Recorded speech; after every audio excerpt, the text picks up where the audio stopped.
high-performing teams, building teams that work. We will spend a few minutes talking about what makes a strong team and how important every team is to this company.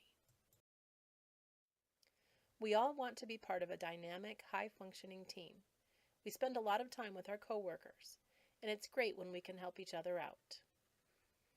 In theory, the best way to make a good team is for everyone to do his or her part. If everyone does his job, then we have mission accomplished, right? However, it is not quite that simple or clear-cut. Effective teams do some particular things that make them work really well together. To build an effective team, you have to implement certain skills and practices, and that takes time to develop. It is more than just a matter of, I'll help you if you help me. The good news is, high-performing teams can be built by adopting certain skills and using them in your daily interactions. When this happens, things will really start to move, and your team will work together as a powerhouse that is basically unstoppable. Here are some characteristics that high-performing teams share. They have effective communication. High-performing teams have team members who are good at sharing information and ideas with others. They are also good listeners because they focus on taking in what is being shared. Communication is effective not only within the group, but also with others outside the group, like customers, administration, and other teams or departments.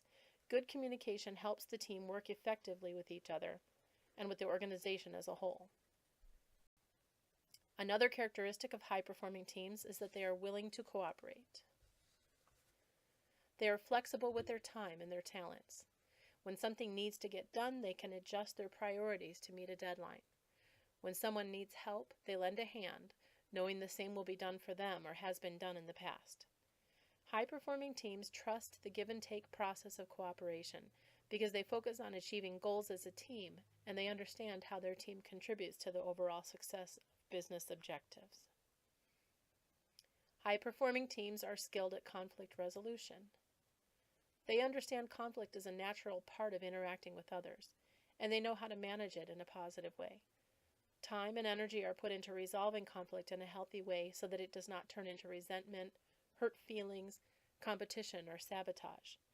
High-performing teams recognize conflict as an opportunity to resolve issues rather than letting them become stumbling blocks. This makes the team even more effective problem solvers, which is great for business. We need people who recognize opportunities for growth. Finally, effective teams are good at collaboration. When a joint project is underway, high-performing team members contribute in areas where they are strong, and they allow others to do the same. They keep their eyes focused on the end result. Each team member has a unique perspective, and everyone is empowered to speak on what they know while also respecting the viewpoints of other team members who see different pieces of the puzzle.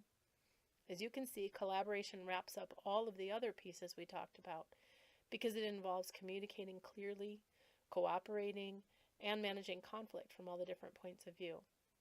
A team that can collaborate is going to be innovative and super successful because they can integrate the best skills from each member of the team to produce amazing results.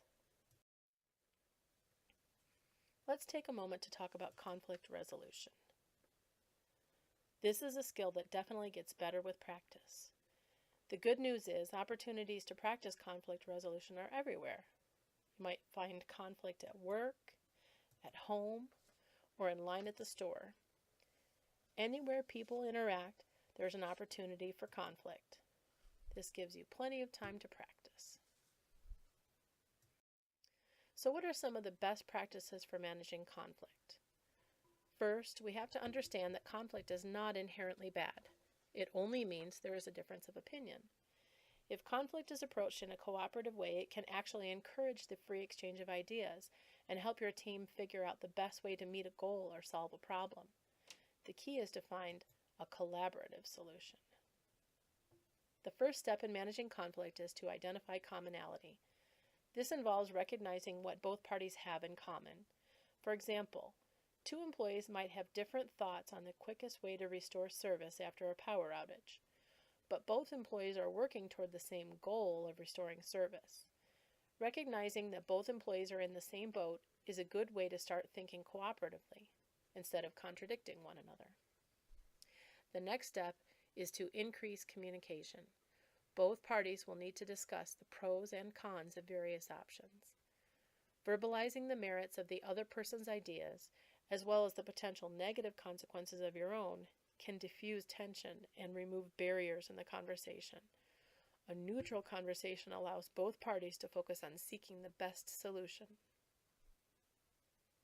The last step in managing conflict is to focus on business goals. When there is disagreement between team members, it is helpful to determine which option is more fully in line with company values, goals, and objectives. Again, thinking this way turns conflict into a collaborative effort to find the best solution to achieve business goals. Conflict dissipates in the face of cooperation.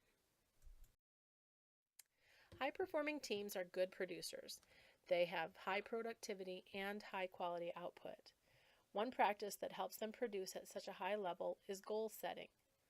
The process of goal setting aligns a team's effort towards specific desired outcomes. Once goals are set, metrics can be analyzed to measure performance outcomes regarding whether or not the goals have been met. As processes are tweaked to boost metrics higher and achieve individual goals, productivity is increased. So how do we set goals? When setting goals, it is important to remember the whole purpose of having a goal is to achieve a desired outcome. Goals give clear direction and purpose. They spell out where effort and resources should be applied. If we don't know what we're aiming for, it will be hard to shoot accurately. Goals need to be set based on fulfilling the company's vision or purpose. Once we understand what a company is trying to do, we can set goals that help us accomplish that mission. Goals need to be challenging. Goals that are not challenging do not inspire team members to work toward them. Weak goals send the unintended message that we don't believe a team or individual is capable of achieving real success. On the other hand, goals that are nearly impossible will be demoralizing as well. The ideal goal will take a little push to achieve, but it is doable. The best way to find this sweet spot is to have employees participate in setting goals.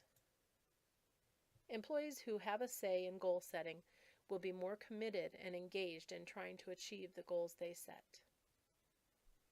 Another piece of effective goal setting is evaluating feedback. Employees and managers should meet regularly to review progress and assess whether or not goals are being met. This is where effective goals really start to impact productivity. If goals are not being met, discussion needs to take place about what adjustments can be made to meet them. If goals are being met, the coaching session will be focused on what is going well, driving home the value of maximizing effort to meet a goal. Success breeds more success, and productivity continues to increase. When working with team goals, it is important to make a connection between individual goals and team goals.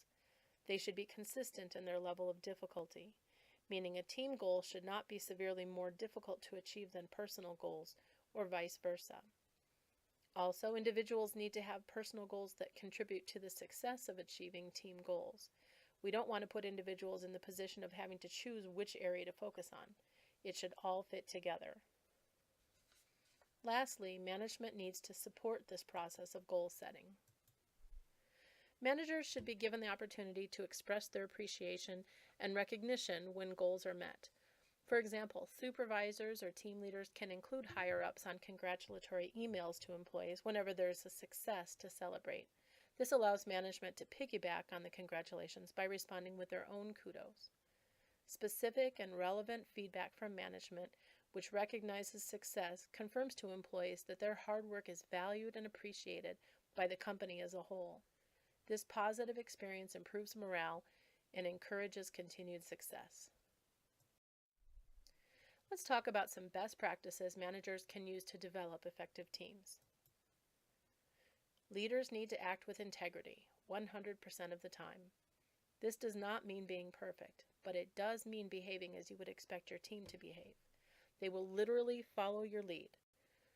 So if you expect a positive attitude, then you will need to communicate in a positive manner. If you want them to be committed to success and open to feedback, you will have to show commitment to them and be transparent yourself. Team members will give their best to someone who believes in them, so start finding the good in your team and sharing it with them. It is important that your team has a clear purpose.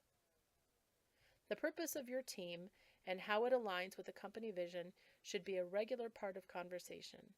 Employees need to know what roles they play on their team and how their team fits into the overall mission of the company. Focusing on quality is an excellent way to develop effective teams. Practicing total quality management means focusing on continuous improvement in quality and productivity.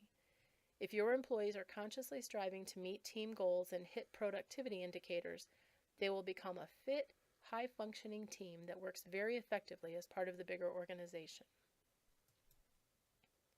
Job enrichment is another practice that can help you develop an effective team. Job enrichment means empowering your team members to take on more responsibility. Find ways to give team members more authority. This might mean preparing them for the next level of advancement or encouraging them to train in a new skill. Employees who are working towards something and making progress are happier and more motivated to come to work. You can also give more autonomy, checking in less frequently, which demonstrates trust in your team. Good communication is critical to building an effective team.